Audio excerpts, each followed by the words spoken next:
आपके टारगेट्स क्या हैं इस साल के अंत तक, क्योंकि फैक्टर्स जैसे बताए वही तमाम फैक्टर्स प्ले कर रहे हैं। अब खरीदना किस लेवल पे, उस पर आगे चर्चा करेंगे। पहले आप अपने टारगेट्स बताइए। आमतौर पे लोग सबसे पहले तो यही पूछते हैं कि दिवाली तक भाव कहां जाएगा, तो दिवाली तक या फिर इस साल के एंड तक आप कहां देख रहे हैं प्राइसेस को? I think it should somewhere way around 64 और 65 के बीच में देख रहे हैं, जो करीब यहाँ से 4000 रुपए दूर है, और इन डॉलर टर्म्स में 200 रुपए की $200 की मूवमेंट है। फैक्टर्स की बात है तो रेनिशा ने काफी अच्छी तरीके से बताया है कि ये मोमेंटम को लेकर क्या फैक्टर्स जो गोल्ड को आगे बढ़ा सकते हैं। बट मेरे ख्याल से गोल्ड में अभी भी मोमेंटम तेजी का ही है। नियर टर्म आपको करेक्शन देख सकते हैं, वोलेटिलिटी देख सकते हैं, बट मैं यहाँ पे लॉन्गर टर्म में जो इन्वेस्टर्स होल्ड करना चाहते हैं या फिर खरीदना चाहते हैं वो बाय ऑन डिप्स की स्ट्रेटेजी अपनाए। मेरे ख्याल से 65,000 बहुत ही जल्द आपको इस काउंटर में देखने को मिल सकता है। अच्छा, तो 65,000 के भाव जल्द देखने को मिलेंगे, लेकिन डिप्स भी आएंगे। अब डिप्स कितने आएंगे, कितना नीचे का भाव मिलेगा एंट्री करने के लिए, उस पर राय लेंगे। लेकिन जय, आपका व्यू क्या है इन लेवल से गोल्ड पर? आई एम श्योर सभी एक्सपर्ट्स कह रहे हैं कि डिप्स पे खरीद के चलें। अच्छा, अगर आप जनवरी से लेकर अब तक के कुछ नंबर्स देखेंगे, स्पेशली डिमांड नंबर्स देखेंगे गोल्ड के, या इन्वेस्टमेंट नंबर्स देखेंगे, जो इनफैक्ट आज ही वर्ल्ड गोल्ड काउंसिल की रिपोर्ट आई है, उसमें ये साफ इंडिकेट हुआ है कि डिमांड कम हुई है। हो सकता है डिमांड इसलिए कम हुई है क्योंकि प्राइसेस इतना बढ़ चुके थे। ईटीएफ में जो हमने आउटफ्लोज देखे गोल्ड ईटीएफ से, वो शायद प्रॉफिट टेकिंग की वजह से थे। लेकिन व्हाट नेक्स्ट? सवाल ये है कि इस साल की शुरुआत से लेकर अब तक जो रिटर्न मिले हैं उससे ज्यादा रिटर्न रिमेनिंग ईयर के लिए एक्सपेक्ट करें, और साथ ही इन्वेस्टमेंट बायर्स को क्या करना चाहिए इन लेवल से?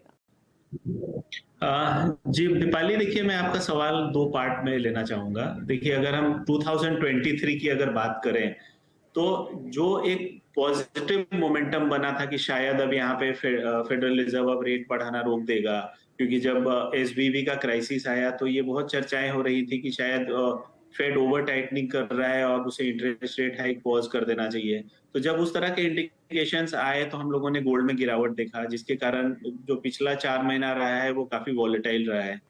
यहाँ पे आगे चल के क्या करना है वो ज्यादा इंपॉर्टेंट है, तो उसके लिए 2-3 फैक्टर्स हमें ध्यान में रखना बहुत जरूरी है। पहला ये कि जितना बड़ा यहाँ पे फिस्कल डेफिसिट है because of all stimulus during last 3 years, क्या हम नेक्स्ट 5 से 6 महीने में उस डेफिसिट को कवर कर पाएंगे? तो बिल्कुल इसका आंसर नहीं है, क्योंकि यूएस या कोई भी इकोनॉमी हो, उसे जो 3 साल का फिस्कल डेफिसिट का एक इतना बड़ा गैप है उसे 5 से 6 महीने में कवर करना इम्पॉसिबल है। उसके लिए बहुत स्पीड में ग्रोथ चाहिए, जो अगर ग्रोथ होगा तो यहाँ पे फिर से इन्फ्लेशन बढ़ेगा, तो यहाँ पे कैच 22 सिचुएशन है सारे सेंट्रल बैंक्स के लिए। तो यहाँ से अगर फेड यहाँ पे इंटरेस्ट रेट पॉज भी करता है तो उसे उस इंटरेस्ट रेट पे कम से कम 6 से 8 महीने रुकना पड़ेगा, ये देखने के लिए कि इकोनॉमी में कूल ऑफ इफेक्ट दिख रहा है कि नहीं दिख रहा है। अगर इकोनॉमी में कूल ऑफ इफेक्ट आता है तो ग्लोबल रिसेशन होगा, वो जाके यहाँ पे गोल्ड के प्राइसेस को और ऊपर ले जा सकता है।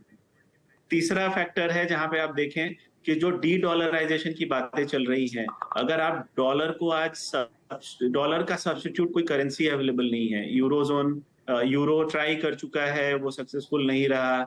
चाइनीज युआन इतना बड़ा नहीं है जिसके खुद के पास $3.3 ट्रिलियन के रिजर्व्स हैं, तो वो डॉलर को सब्स्टिट्यूट किससे करेगा? अगर डॉलर का सब्स्टिट्यूशन कोई बन सकता है तो आज के दिन में वो सिर्फ गोल्ड है, जिसके कारण हम लोग देख रहे हैं कि सेंट्रल बैंक्स भी कितनी तेजी से यहाँ पे गोल्ड की बाइंग कर रहे हैं।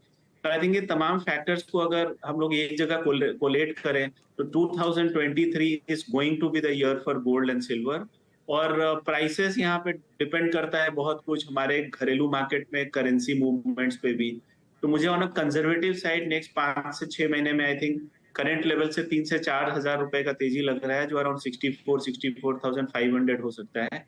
लेकिन जब तक ये सारे अनसर्टेनिटीज दूर नहीं होता है तब तक बाय ऑन डिप्स की रणनीति रखनी चाहिए। चाहे आप अपना पोर्टफोलियो रिडिजाइन करना चाहते हैं, उसमें भी गोल्ड का एक सब्सटैंशियल परसेंटेज रहना चाहिए मेरे हिसाब से। ओके, तो एक चीज तो क्लियर है कि बाय ऑन डिप्स ही आपको रहना है, लेकिन डिप्स की जब बात की जाती है तो ये सबसे ज्यादा कंफ्यूजन क्रिएट करती है इन्वेस्टर्स को कि वो डिप कहाँ मिलेगा, कौन सा बेस्ट लेवल होगा। मनोज जी, आप कुछ मदद कर सकेंगे क्या इसमें? क्योंकि जब हम काफी बार शो करते हैं, व्यूअर्स के साथ जब इन्वॉल्वमेंट होता है तो वही जानना चाहते हैं कि डिप कहाँ मिलेगा, ये कौन सा लेवल है एंट्री लेने का? अब आपके हिसाब से आई एम श्योर बहुत सारी क्वेरीज आती होंगी इन्वेस्टर्स की, क्लाइंट्स की, क्या सजेशन आप उन्हें देते हैं जब इन्वेस्टमेंट पर्सपेक्टिव से एंट्री लेनी हो? कौन सा बेहतर लेवल है? इन्हीं लेवल से थोड़ा थोड़ा ऐड करना शुरू कर दे क्या, या अभी रुके? नमस्कार दीपाली जी। जिस तरह से हम देख रहे हैं कि जो मोमेंटम जो गोल्ड का बना हुआ है वो पॉजिटिव है, तो एक चीज तो क्लियर है कि यहाँ पे बाइंग जो है वो करके चलना चाहिए। अब यहाँ पे बॉटम क्या होगा वो सिचुएशन देखकर और जिस तरह से वॉलेटिलिटी है वो अंदाज लगाना कठिन है। तो ऐसे में आप जो सिस्टमेटिक इन्वेस्टमेंट प्लान को अगर लेकर के चलेंगे, मतलब हर डिप्स पे खरीदारी का अगर आप नजरिया लेकर के चलेंगे, तो आपको यहाँ पे हर लेवल पे जो है बाइंग जो है वो अक्यूमुलेशन होता जाएगा। जहां तक सपोर्ट का सवाल है, तो हमारा मानना है कि इंटरनेशनल मार्केट में सोना $1950 का काफी अच्छा बेस बना चुका है। तो $1950 जो है वो एक यहाँ पे हम अभी शॉर्ट टर्म में जो है बॉटम देख रहे हैं सोने का इंटरनेशनल मार्केट में। उसके नीचे कीमतें जाती हुई नजर नहीं आएगी। वहीं अगर हम इसको भारतीय बाजारों में बात करें तो 58,800 ये काफी अहम सपोर्ट्स लेवल जो है गोल्ड के लिए बन गए हैं। तो 58,800 काफी अच्छा बेस है। तो डिप्स यहाँ जैसे जैसे मिले आप बाइंग करके चलें, और लंबी अवधि में यहाँ पे जो है अच्छे रिटर्न्स अभी भी सोने में बनने की संभावनाएं हैं।